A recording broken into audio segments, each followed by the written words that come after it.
Aqui não, agora que nós temos 50 doctricas, Uhum. então que são de rua, nós temos 50 doctricas disponíveis, e essa identifica nós temos um promédio de 2.000, 2.200 assegurado para doctricas.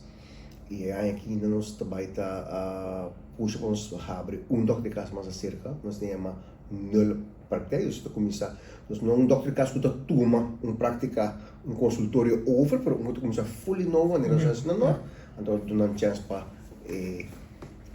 asegurar não chega aí não.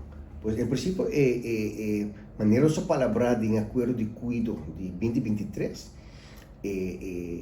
cuido de Dr. Casting com a hobby atenção e para preparar também nós invertir de modernização de contrato que Dr. Cas para estimular a produtividade de Dr. Cas nós também tem a declaração de Dr. Cas que está mirando mais gente se tem seu reto não ainda queda com seu reto não mas tanto porque está tratando agora de comunicar, de trazer para que tenha um reto ainda, nós estamos em conversação com o Rafa, como possível melhorar essa etapa.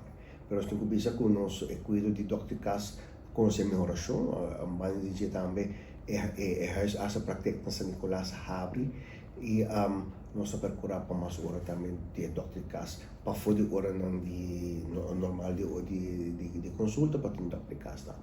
Mas em geral, nós vamos pensar que cuide de Dr. Cas conhecendo sua fortificação, maneira como se palavra de acordo de cuido de 2023, mas também estudo também, nessa parte de acordo com o lado, está com um lado vai financiar também para doutor com estudo de região, por participar também de estudo de Dr. Cas na IMSA, se não equivocado tem 3 está começando aqui não